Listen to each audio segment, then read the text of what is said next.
not just taken over from NNPC. It has taken over from NNPC since last year or early this year. And we have not seen anything significant in its operations. We insisted that Melekari should go for a Niger-Delta person who is within the NNPC to take over. But unfortunately, they brought somebody from Shell who knows not more than 10% of the NNPC operations. And what concerns Nigeria mostly is two things. The refineries to work, and we have more output, production, so that we can sell more crude, feed the refineries, and ensure that the refineries are working every time. Two, we need to ensure that our gas production increases, and we're able to meet our target, get enough revenue for the development of Nigeria. Because Nigerians are crying now. Our economy is so bad, and what we need now is enough resources so that they can even reduce this tax regime they're bringing. We have a lot of mineral resources that are not tapped, and the oil and gas is one of the major sources of income. So if the NNPC is good enough, they should be able to help the nation. They should be able to help the nation by reducing the stress. We have so much oil reserve. We have so much gas reserve. But what is happening today? Our gas reserve, we are not tapping them enough. And likewise, we are not also tapping our oil reserve enough. Rather than looking for oil in the far north, where we are not sure, we have enough reserve in the Niger-Delta that we can be able to produce up to 3 million barrels per day.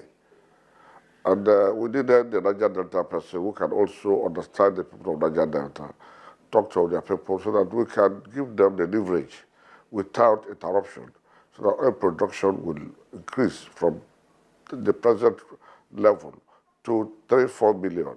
If you are producing 4 million barrels of crude oil daily, I see no reason why Dangote should import crude oil. I see no reason why the refinery would not have enough crude oil. And I see no reason why the incoming refineries and the modern refinery would not get enough crude oil. I see no reason why we would not also export enough to add enough resources that would be able to help the economy of the country. But he is not doing that. He came in, fired all the MDs of the refinery, I put allegations on them, and we just had these allegations.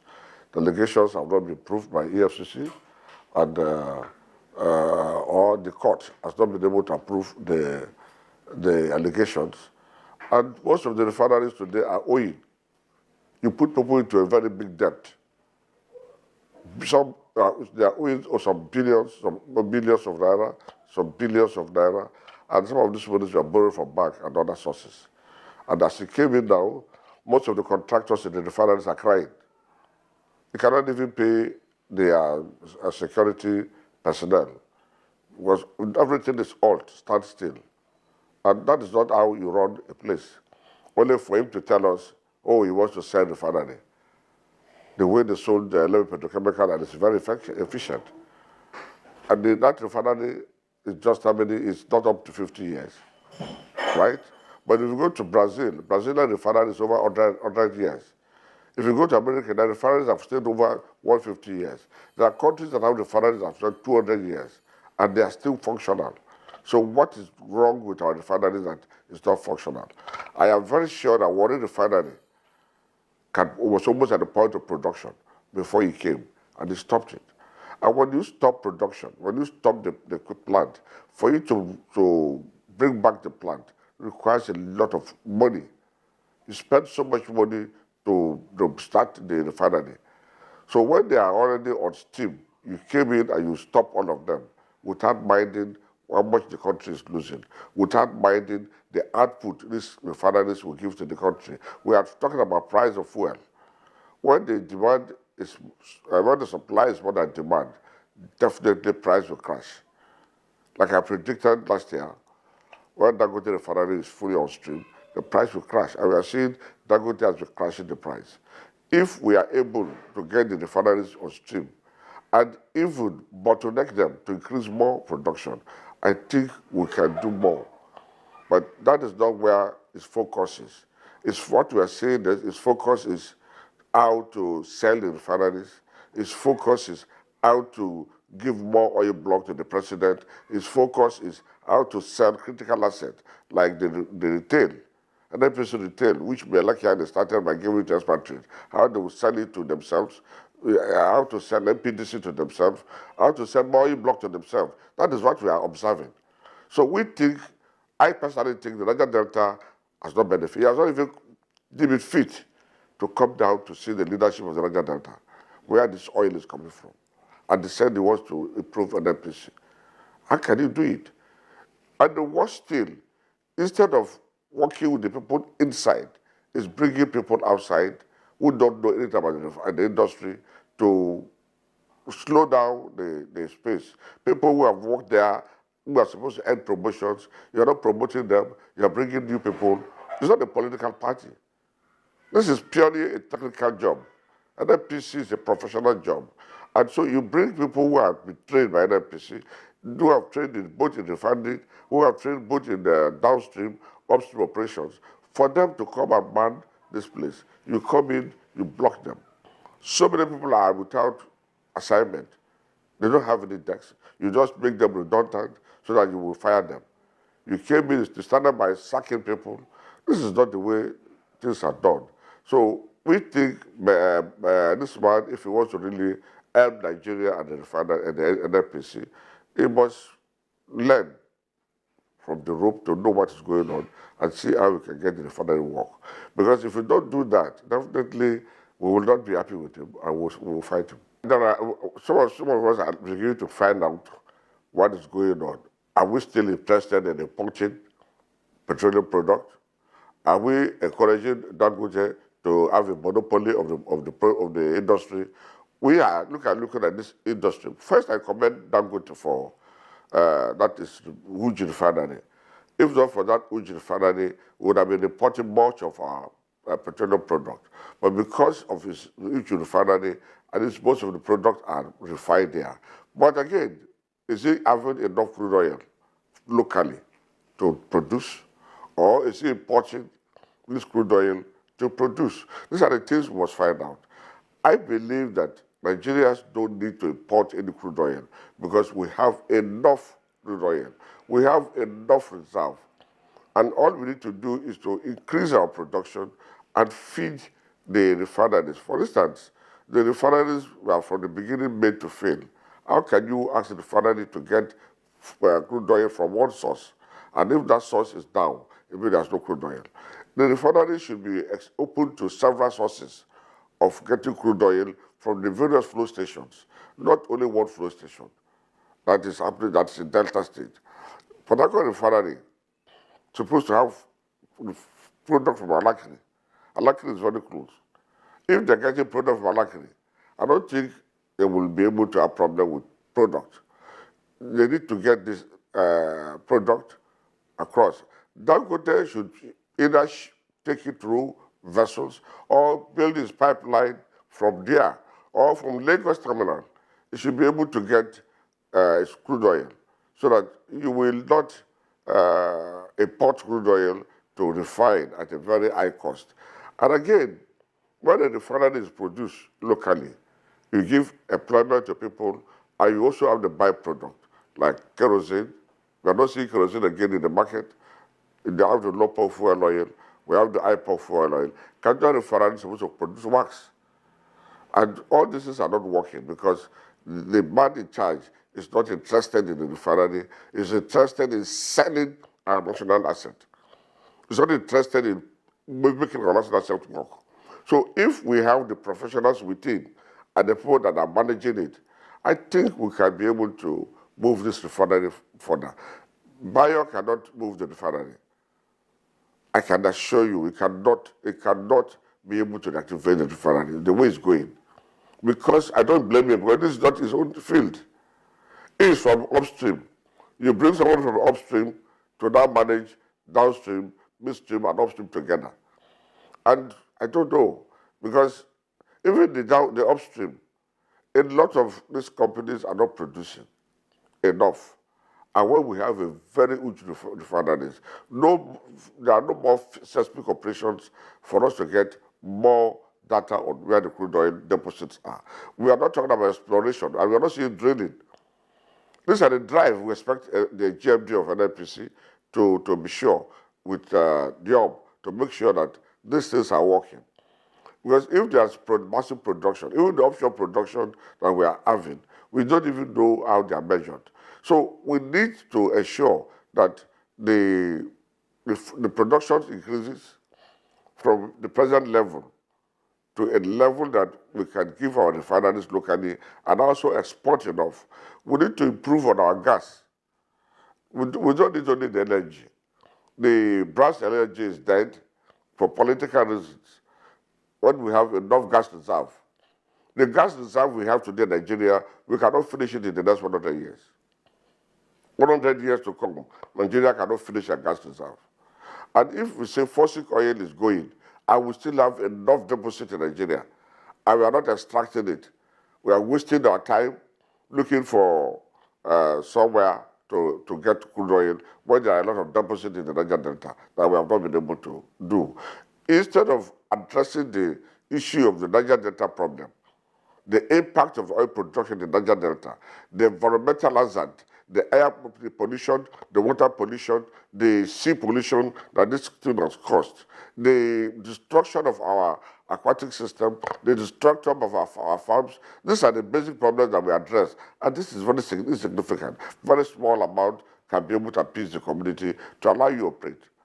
Even the PIA that is there, the Niger-Delta people are not benefiting because you attach it on operations. And when there's no production, when there's no operations, how much will the Niger-Delta benefit? We are just seeing peanuts across the Niger-Delta today. And they give it to their cronies who see it as evil. But when you are doing the right thing, I think the people of Niger-Delta will be happy and we would get this production increased. Refineries will now be able to work because they are now fit and allow them. I said, I can tell you Warri refinery is at a 90% completion. But that refinery is at 95 or 98. They have only a little bottleneck to solve. If we allow these refineries to work, it will correct itself. As they are moving, working, producing, they'll be able to see faults here and there, which they will change. We are not bringing a new plant that you say is going to work immediately. This is an old plant. So why not allow it to work? Don't kill it because you want to sell it yourself. That's what they are trying to do. They want to kill the refinery so they will sell it to themselves. And the refinery is feeding not less than 20,000 Nigerians. Depends on Nigeria. 20,000 business, not to do Nigeria, 20,000 business. It depends on the refinery.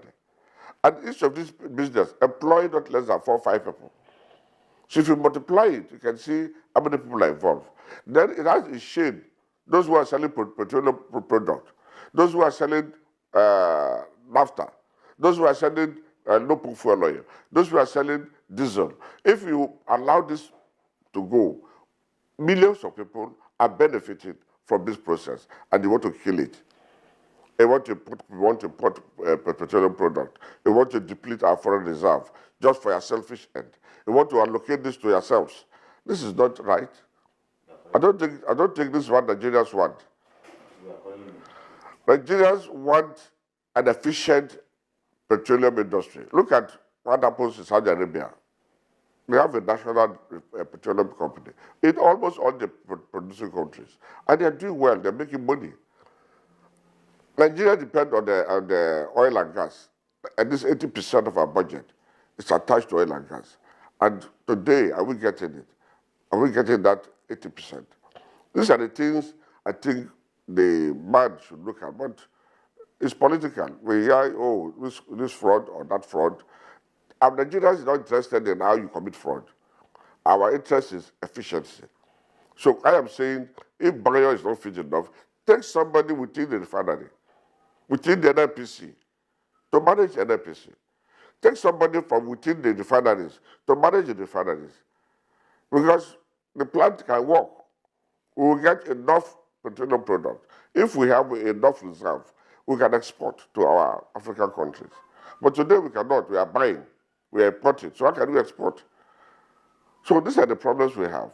And I think if we want this petroleum price to come down, we should bring down the economy, is to ensure that the refinery works. If government has no business in business, how will they generate revenue to run the government? You see, Nigeria is a country that don't look after their people. Look at Libya, when Gaddafi was there. Everything was virtually free. Here we have so many minerals, solid minerals across the whole land. Nobody is interested in tapping it because of this mentality that government has no business in business. Government has business, interest in business, because they need to generate revenue. They need money, not taxing the poor people that are dying. Look at the new tax law. It's not a fair tax law. This is a tax law that can cause problems in this country. So if we are producing, if we are making enough money, why must we tax our people? This is wickedness. What we are having today is wickedness. We are leaving the substance and pursuing shadow. Nigeria is interested in oil. We should be able to evolve in our oil. We should be able to manage it ourselves. We should be able to run it. We have competent hands, for crying out loud. I want to tell you, the refineries today are not managed by expatriates. The refineries across Nigeria, Port Harcourt Refinery, Warri Refinery, Kaduna Refinery, are managed 99.5% indigenous. And if indigenous are the people running it, and they are running it well, other than starving them with fund, other than bad management, like I said, when Belekiani was there, I said, the NNPC is structured in a way that the refineries, the subsidiaries, have their budget. They also have their tender bond. They have their management committee approval as MESCOM. If it is above $2 million, it will go to what we call OPESCOM. OPESCOM is managed by the group executive directors. That's from after $2 million to $5 million. After $5 million, it goes to NNPC management committee to look at it. That's $5 million to $10 million. Thereafter, it now goes to the board, NNPC board. And from NNPC board, as a limit, it will go to FAC for approval. It's a systematic process for them to be able to procure their spares, for them to run their activities. They also do something that is not fair. The refineries are producing, but they cannot sell. They created the PPMC or the Nigerian NNPC pipeline, pipeline supply and pipeline company, to sell or to manage the facility that will sell, and they have another company out of the PPMC that will sell. The man who is producing knows how much is producing this crude oil, or how much is processing it to get a petroleum product, how much is producing to get kero, how much is spending to get naphtha, how much is spending to get low pump fuel oil, how much is spending to get high pump fuel oil. All these are products that are required in this country and outside the country. You know, when I was young and I left the shipping industry, we used to do what we call bunker. The ships, the international vessel comes in, they take low pump fuel oil, they take high pump fuel oil, they take diesel, they take water. And they are paying us in foreign currency. All that have stopped because of bad management. All right? So if we are serious with this business, let us allow those who are trained over the years. There are some that are retired. You can bring them back. The refineries today, you have retired everybody. Who will run it? Instead of you to now recruit people to replace those who are retiring, to understand the plant, because the refinery is a complex industry. It's a very complex industry. Even the maintenance department alone is a complex place. There are a lot of equipment. You have the several equipments that the refinery can be able to maintain itself in-house. We have the ETSD that can also plan how these things can work. Yet, you don't allow them to run it because you feel Nigerians don't have business in running the business. Then who has the business to run the business? If government does not have the power and right to write, the individual you want to sell to, are they not Nigerians? If individuals in Nigeria can run it, why can't government run it? It's corruption, inefficiency that is disturbing this country. And if we are all sincere to ourselves, we had a refinery that was managed, and they were not rich. Look at the likes of Oyibo. Shebalin Oyibo was not mega rich as GMD, who rose from the rank and file to GMD. Look at Adams before he died. Those are the fathers of the industry. Look at Nolobare. How are they? Look at the beginning of Nebe. These people were able to run this equipment plant with Niger-Delta leaders. Because the plant is in Niger-Delta, they were committed to it. I repeat, the people of Niger-Delta don't need minister of petroleum. What you need is GMD. Take your minister of petroleum and give us GMD. We'll be more satisfied because we know that the refinery can empower thousands of people every year. They can create more millionaires than giving somebody the minister that will be useless to the people of Niger-Delta. So we want the government to look inward.